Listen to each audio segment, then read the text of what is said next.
अम, एक बहुत ही अजीब सा सवाल है मेरे मन में। जरा सोचो, अगर कल सुबह सूरज ही ना उगे तो क्या होगा? ओह, सूरज ना उगे मतलब बाहर की दुनिया में तो पेड़ पौधे मर जाएंगे, है ना?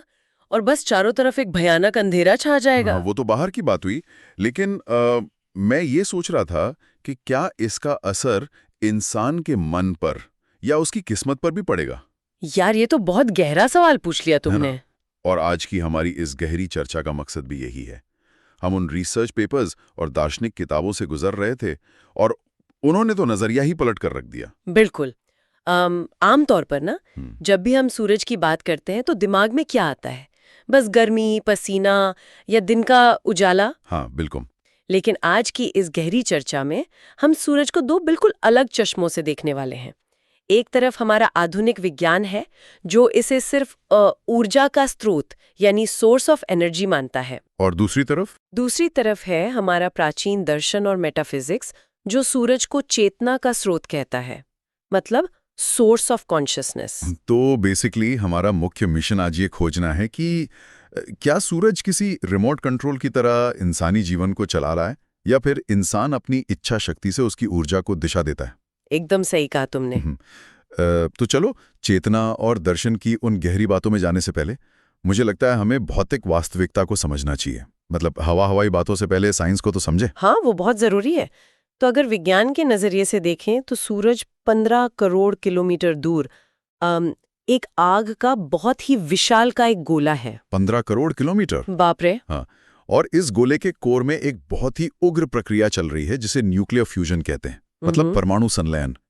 जहां हर सेकंड लाखों टन मैटर ऊर्जा में बदल रहा है। बिल्कुल। और यही वो ऊर्जा है जो हमारी पृथ्वी पर जीवन का इकलौता आधार है। मतलब बिना उन फोटॉन्स के किसी भी पौधे में फोटोसिंथेसिस नहीं हो सकता, राइट? और अगर फोटोसिंथेसिस रुका तो ऑक्सीजन खत्म, फूड चेन पूरी तरह से कोलैप्स कर जाएगी। सही कहा। इसीलिए विज्ञान इसे लाइफ सस्टेनर कहता है। बाहर की दुनिया के लिए तो ये एकदम साफ है, लेकिन लेकिन असली चमत्कार तो हमारे शरीर के अंदर हो रहा है ना? बिल्कुल।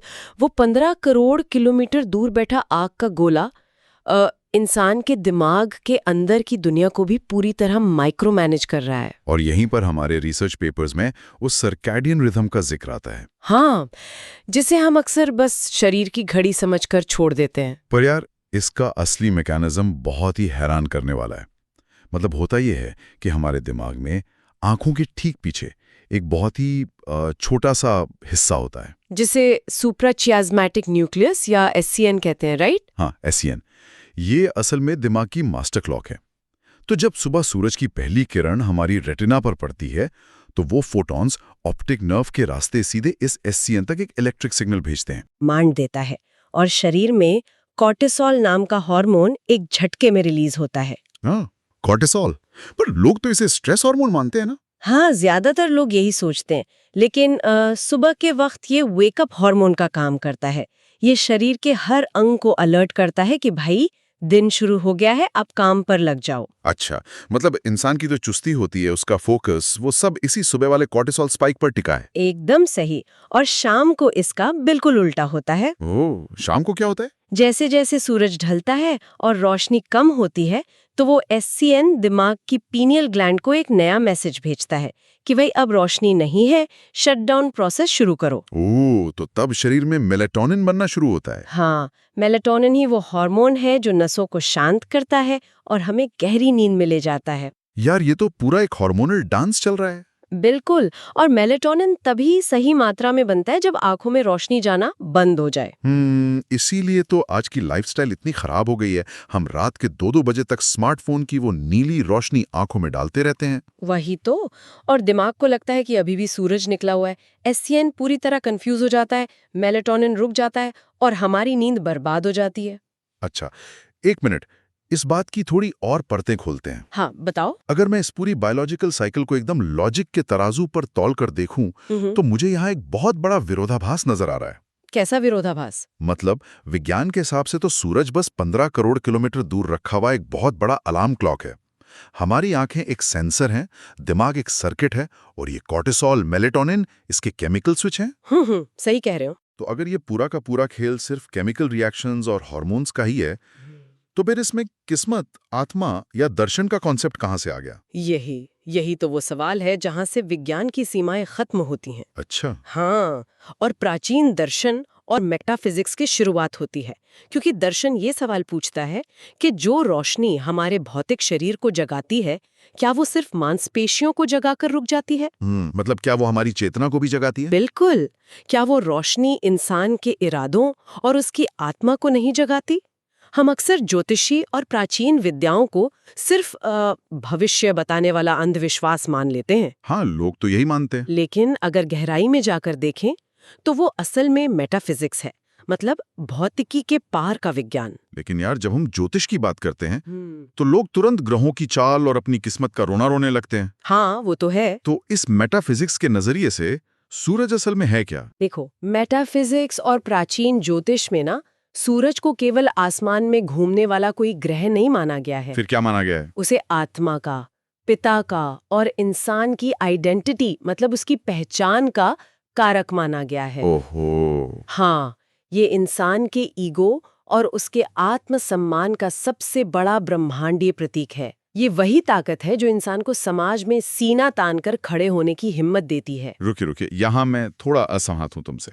क्यों, क्या हुआ? जब हम ईगो या अहंकार शब्द का इस्तेमाल करते हैं तो उसे तो हमेशा एक नेगेटिव नजरिए से ही देखा जाता है ना। कोई नहीं चाहता कि उसे ईगोस्टिक कहा जाए। हाँ, ये बात तो है। तो क्या तुम ये कह रही हो कि सूरज हमारे ईगो को बढ़ाता है? ये तो इंसान को घमंडी बना देगा, जो कि काफी खतरनाक हो सकता है। ये एक बहुत ही वाजिब सवाल है और यहीं पर हमें शब्दों का सही अर्थ समझना जरूरी है। मतलब?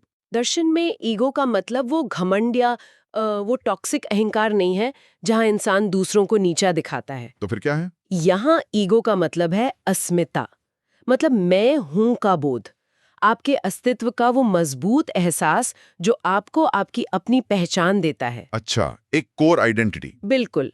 बिना इस कोर आइडेंटिटी के इंसान बस एक भीड़ का हिस्सा बनकर रह जाता है।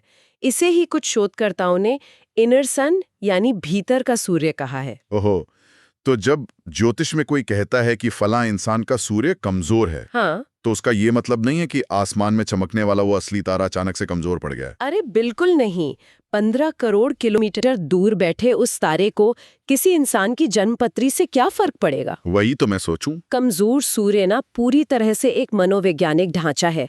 जब भीतर का सूर्य कमजोर होता है तो असल में उस व्यक्ति के अंदर सेल्फ कॉन्फिडेंस की बहुत भारी कमी होती है। मतलब आत्मविश्वास की कमी। हाँ, वो फैसले लेने से डरता है, उसे हमेशा दूसरों के अप्रूवल की जरूरत पड़ती है और वो जिंदगी भर दूसरों के बनाए हुए साये में जीने को मजबूर रहता है। उसकी लीडरशिप खत्म हो जाती है। यार, ये बात मुझे उस रूपक की तरफ ले जा रही है जो मैं कुछ समय पहले पढ़ रहा था। कौन सा रूपक? जैसे हमारे सौर मंडल में गुरुत्वाकर्षण काम करता है ना, सौर मंडल के बिल्कुल केंद्र में सूर्य ही टिटा हुआ है। हाँ, बिल्कुल। और उसका जो विशाल गुरुत्वाकर्षण है, वही वो गूंद है जिसने पृथ्वी, मंगल, बृहस्पति सबको अपनी अपनी जगह पर अपनी अपनी कक्षा में बांध कर रखा है। सही बात है। तो जरा सोचो, अगर अचानक से सूरज गायब हो जाए या उसका गुरुत्वाकर्षण खत्म हो जाए तो क्या होगा?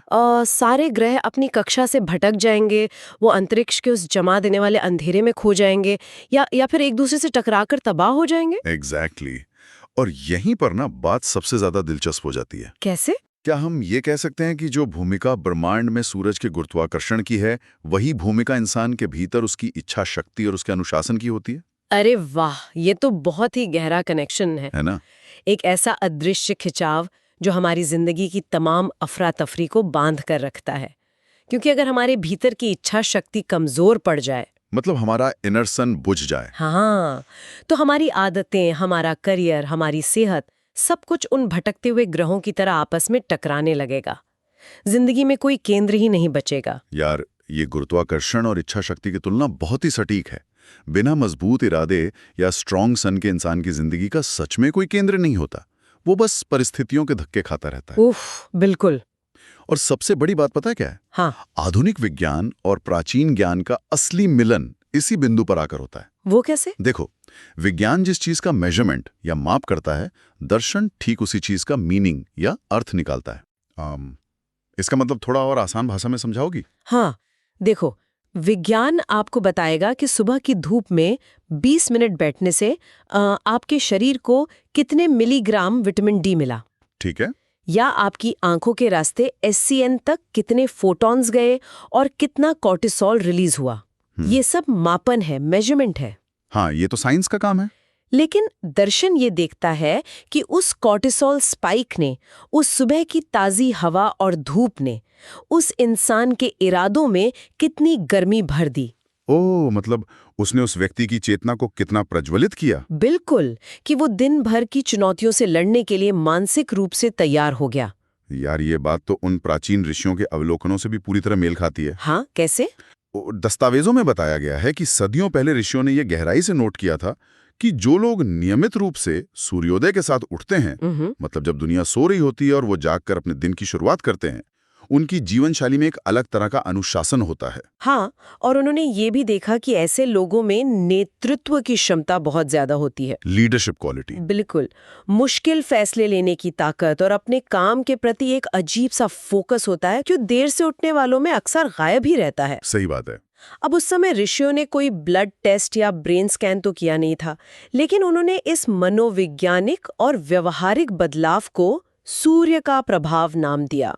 और ये बात सच में दिमाग घुमा देने वाली है कि आज का आधुनिक विज्ञान अपने तमाम महंगे उपकरणों और MRI मशीनों के साथ बिल्कुल उसी नतीजे पर पहुंचा है। बस उसने नाम बदल दिया है ना? हाँ, आज के न्यूरो साइंटिस्ट इसे सूर्य का प्रभाव कहने के बजाय ऑप्टिमाइज्ड सर्केडियन हेल्थ कहते हैं। वो कहते हैं कि अगर आपको अपना फोकस पीक पर रखना है तो सुबह की धूप लीजिए। शब्दावली बदल गई है यार, लेकिन सत्य नहीं बदला। शरीर की बायोलॉजिकल घड़ी को ब्रह्मांड की घड़ी के साथ सिंक करना ही सफलता का सबसे कारगर तरीका है। लेकिन यहाँ एक बहुत बड़ा सवाल खड़ा होता है और मुझे लगता है कई लोग इसी बात पर उलझ जाते हैं। कौन सा सवाल? अगर सूरज का हमारे शरीर, हमारे फोकस और हमारी सफलता पर इतना ही गहरा असर है, तो क्या इंसान सिर्फ ग्रहों का और इन कॉस्मिक ताकतों का एक बेबस गुलाम है? लोग ऐसा सोचते तो है। हाँ, हम अक्सर लोगों को कहते सुनते हैं कि मेरी तो जन्म कुंडली में सूर्य नीच का है, या मेरे तो ग्रह खराब चल रहे हैं, इसलिए मुझे सफलता नहीं मिल रही। बिल्कुल, ये बहुत आम बात है। तो अगर सब कुछ उस 15 करोड़ किलोमीटर दूर बैठे गोले और जन्म के समय बने एक चार्ट से ही तय हो रहा है, तो फिर इंसान के कर्म की, उसकी मेहनत की क्या जगह बची? यार, ये एक बहुत बड़ा ट्रैप है और ये समाज में फैली शायद सबसे बड़ी गलतफहमी है, जो लोगों को न कर्महीन बना देती है। हाँ, लोग बस बहाने ढूंढते हैं। रिसर्च और प्राचीन दर्शन दोनों इस बात को बहुत तार्किक ढंग से नकारते हैं। असल में इंसान का असली सूर्य उसके जन्म के समय किसी कागज पर बनी कुंडली में नहीं होता। फिर कहाँ होता है? वो उसके रोजमर्रा के दिनचर्या में होता है, उसके रूटीन में। दिनचर्या में? मतलब ये हमारी अपनी चॉइस है, लेकिन लोग तो मानते हैं कि जो चार्ट में लिख गया वही पत्थर की लकीर है। इसे एक बहुत ही प्रैक्टिकल उदाहरण से समझते हैं। मान लो किसी व्यक्ति की जन्म कुंडली में सूरज अपनी सबसे उच्च स्थिति में है, एकदम पावरफुल, राजयोग बना रहा है। हाँ, एकदम पावरफुल, उसे दुनिया का हर सुख मिलना चाहिए, लेकिन वो व्यक्ति असल जिंदगी में रोज रात को 3 बजे तक वेब सीरीज देखता है और दोपहर 12 बजे सोकर उठता है। अब होता क्या है? ओह, बायोलॉजिकल नजरिए से देखें तो इसका पूरा मैकेनिज्म ही उलट गया ना। जब उसे सुबह कॉर्टिसोल चाहिए था, तब तो वो सो रहा था। बिल्कुल, जब वो दोपहर 12 बजे उठता है तो उसे स्लीप इनर्शिया या बायोलॉजिकल लैग घेर लेता है। हाँ, दिमाग में एक धुंध सी छाई रहती है, ब्रेन फॉग। वही, उसे दिन की शुरुआत में ही एक गिल्ट महसूस होता है कि यार आधा दिन तो खत्म हो गया। उसका सेल्फ एस्टीम उसी पल गिर जाता है। ओह, ये तो बहुत कॉमन है। अब आप खुद सोचो, चाहे कागजों पर उसके ग्रह कितने भी मजबूत क्यों ना हो, क्या उस व्यक्ति में वो इनर सन या लीडरशिप क्वालिटी कभी आ सकती है? कभी नहीं आ सकती, क्योंकि उसने खुद अपने कर्मों से उस बायोलॉजिकल और साइकोलॉजिकल लूप को तोड़ दिया है। बिल्कुल, वो खुद अंधेरे में जा बैठा है। सही कहा। और यहीं पर कर्मयोग का सिद्धांत लागू होता है। कर्मयोग हमें ये सिखाता है कि इंसान अपनी इच्छा शक्ति से अपने आसपास के ग्रहों और ऊर्जाओं को दिशा दे सकता है। हाँ, मतलब हम सिर्फ रिसीवर नहीं है, हम क्रिएटर भी हैं। एग्जैक्टली। इंसान अपनी विल पावर का इस्तेमाल करके अपने भीतर के सूरज को एक्टिवेट करता है। जिम्मेदारी लेना, मुश्किल वक्त में सच बोलने का साहस दिखाना और अपने बनाए हुए अनुशासन पर टिके रहना। हाँ, ये वो कर्म है जो भीतर के सूरज को आग देते हैं। यानी बाहर के सूरज की रोशनी तभी काम आएगी जब भीतर कुछ करने की आग हो, वरना वो रोशनी बस पसीना निकालने की ही काम आएगी। बिल्कुल सही पकड़े हो। आप इसे ऐसे समझो, सूरज कोई रिमोट कंट्रोल नहीं है जो अंतरिक्ष में बैठकर हम इंसानों को किसी कठपुतली की तरह चला रहा है। अच्छा, तो फिर क्या है? सूरज तो एक असीमित पावर स्टेशन की तरह है, और एक पावर स्टेशन का काम सिर्फ और सिर्फ ईंधन देना होता है। फ्यूल देना। हाँ, वो बिना किसी भेदभाव के सबको बराबर ऊर्जा भेज रहा है। अब उस ऊर्जा रूपी ईंधन को अपनी गाड़ी में डालकर इंसान अपनी जिंदगी को किसी खूबसूरत मंजिल तक ले जाता है। या फिर स्टीयरिंग छोड़कर उसे किसी गहरे गड्ढे में गिरा देता है। बिल्कुल, ये विशुद्ध रूप से इंसान का अपना व्यक्तिगत चुनाव है। ग्रह हमें मजबूर नहीं करते, वो सिर्फ एक माहौल बनाते हैं। तो इस सब का असल मतलब क्या निकलता है? ओह, क्या निकलता है? ये बात इतनी स्पष्ट है कि अगर हम इसका असल मतलब निकालें तो वो ये है कि अपनी असफलताओं के लिए सितारों, कुंडली या किस्मत को कोसना हाँ, असल में अपने खुद के खराब सर्केडियन रिदम, अपनी लेट लतीफी और अपनी अनुशासनहीनता को छुपाने का एक बहुत ही सुविधाजनक बहाना मात्र है। एकदम सच बात। हम बस आसमान की तरफ उंगली उठा देते हैं ताकि हमें खुद आईने में अपनी वो खराब दिनचर्या न देखनी पड़े जो हमें अंदर ही अंदर खोखला कर रही है। यही इस पूरी चर्चा का सबसे कड़वा लेकिन सबसे मुक्तिदायी सत्य है, मतलब एकदम लिबरेटिंग। बिल्कुल। अगर हम आज के इस पूरे विश्लेषण का एक सार निकालें तो वो ये है कि सूरज एक अटल और शाश्वत सत्य है। वो हर रोज बिना भूले पूर्व से उगता है। बिना किसी भेदभाव के। हाँ, वो ये नहीं देखता कि किसकी कुंडली क्या है, कौन अमीर है, कौन गरीब है। वो सबके आंगन में समान रूप से अपनी रोशनी बिखेरता है। उसका काम सिर्फ चमकना और गर्माहट देना है। लेकिन उस रोशनी में दुनिया के सामने चमकने का सौभाग्य सिर्फ उसी इंसान को मिलता है जो पहले खुद को उस अनुशासन की भट्टी में तपाने के लिए तैयार होता है। बहुत सही बात कही तुमने। किस्मत के उन दूर बैठे सितारों को कोसने के बजाय अगर कोई इंसान सिर्फ इतना करे कि सुबह उस असली सूरज के साथ उठना शुरू कर दे, हाँ, अपनी आंखों को उस पहली रोशनी का अमृत पीने दे, तो शायद उसकी जिंदगी और सफलता की असली शुरुआत उसी एक छोटे से कर्म से हो जाएगी। क्योंकि यार, सूरज का तो स्वभाव ही है रोज उगना। वो कल भी उगेगा। लेकिन उस रोशनी में अपना मुकाम कैसे हासिल करना है, ये कला किसी ग्रह के आशीर्वाद से नहीं मिलती। तो कैसे मिलती है? ये इंसान को खुद अपनी मेहनत और संकल्प से सीखनी पड़ती है। कितनी गहरी और ठहराव वाली बात है ये। आज की इस चर्चा ने ना किस्मत बनाम कर्म की उस सदियों पुरानी बहस को एक बिल्कुल ही नया बायोलॉजिकल और दार्शनिक आधार दे दिया है। बिल्कुल। अब अंत में इस चर्चा को समेटते हुए मैं सुनने वालों के लिए एक ऐसा विचार छोड़ना चाहूंगा जो इसी गुरुत्वाकर्षण और न्यूक्लियर फ्यूजन के रूपक से निकल कर आता है। कौन सा विचार? जरा सोचिए, अगर इंसानी इच्छा शक्ति, हमारा फोकस और हमारा अनुशासन सच में हमारे मन के भीतर होने वाले उसी न्यूक्लियर फ्यूजन की तरह हैं जिसकी ऊर्जा से पूरा सौरमंडल चलता है, तो फिर इस विशालकाय मानव मन के अंधेरे कोनों में ऐसे और कितने ग्रह, कितनी सोई हुई कलाएं या कितनी ऐसी छिपी हुई अद्भुत क्षमताएं हैं जो बस इसी बात का इंतजार कर रही हैं कि कब हमारे भीतर का ये सूरज अपनी पूरी ताकत से प्रज्वलित हो। ओफो, यार ये तो रोंगटे खड़े कर देने वाली बात है ना?